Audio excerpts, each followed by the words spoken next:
I'm Val Peterson. I know that you have all heard about hydrogen bombs. Perhaps, too, you have heard of something called radioactive fallout, which comes from both atomic and hydrogen weapons. As Federal Civil Defense Administrator, I'd like to talk to you about that. For if this country is ever subjected to an enemy attack, what I'm going to show you now might someday save your life. First, let's take a look at this sketch. The familiar mushroom of the atomic or hydrogen bomb. Notice these particles falling out of the cloud. This is an artist's conception of fallout. Actually, what happens is this. If the bomb explodes close to the ground or into the ground, thousands of tons of pulverized earth and stones and brick and steel particles are sucked up into the cloud, 40 or 50,000 feet or more into the air. These particles become highly radioactive. Much of this material spills out of the mushroom cloud around the point of explosion. The rest is carried along by the winds for some distance before it falls to the earth. This second sketch shows how the cloud has begun to break up and to drift with the winds.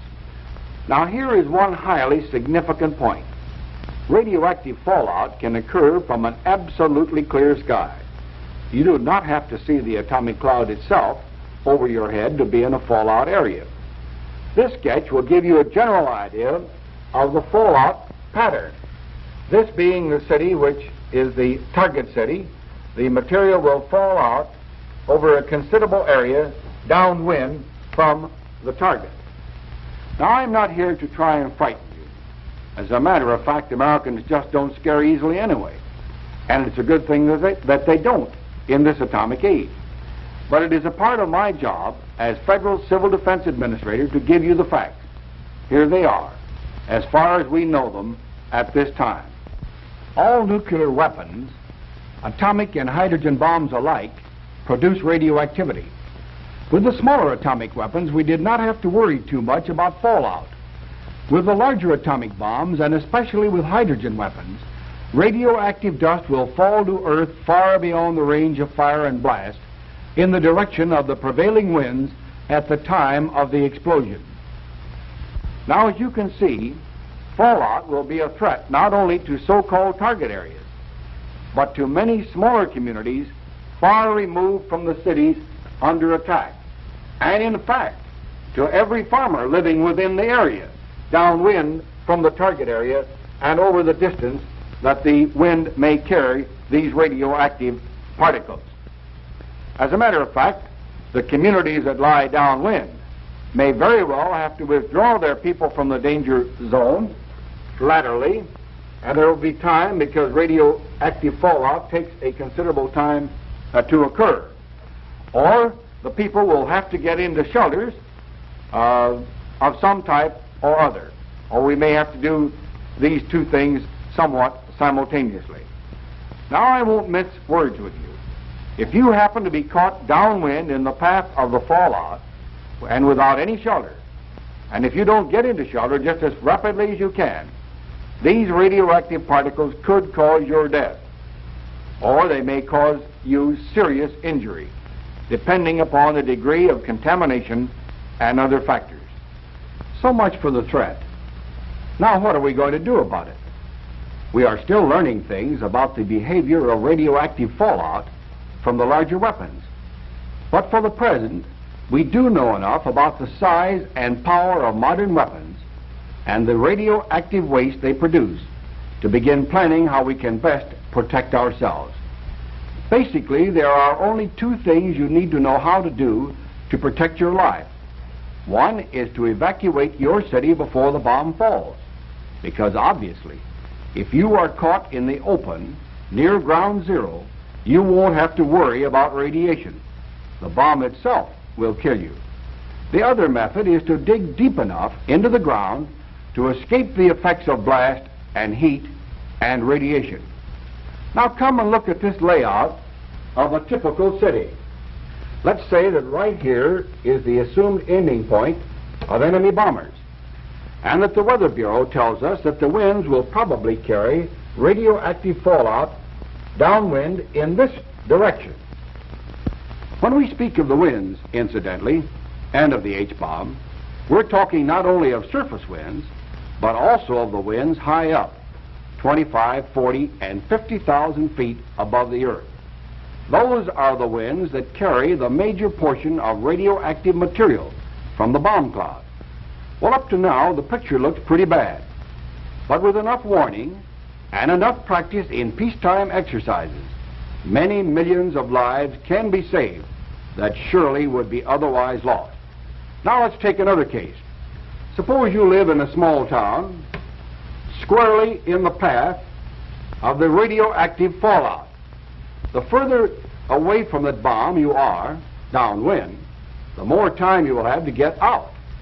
Radiological monitors will have set up warning systems, and evacuation from the towns in the probable fallout zone will be carried out on a lateral basis.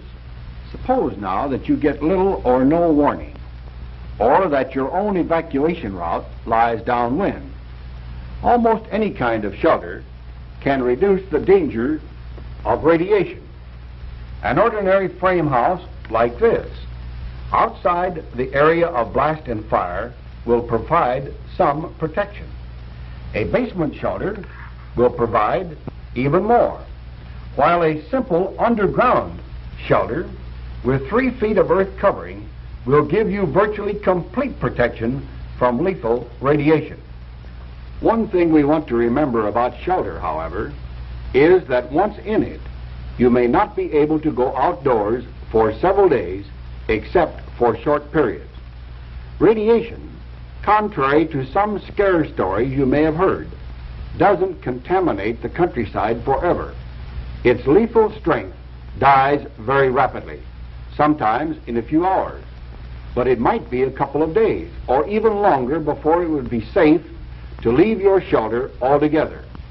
For some time we have urged that every family that possibly can build a basement shelter or an outdoor shelter if they live in the so-called fringe areas of our major cities. Today, with the danger of radiation fallout over long distances, it is equally important that residents of suburban and rural areas, many miles removed from major cities, also build shelters. They should stock them with emergency supplies of essentials such as blankets, first aid kits, food and water, and other articles shown in this sketch. A battery-operated radio will enable you to receive civil defense news and instructions over the Conelrad emergency radio broadcasting frequencies at 640 and 1240 on your dials. Civil defense, in the final analysis, has always been a local problem.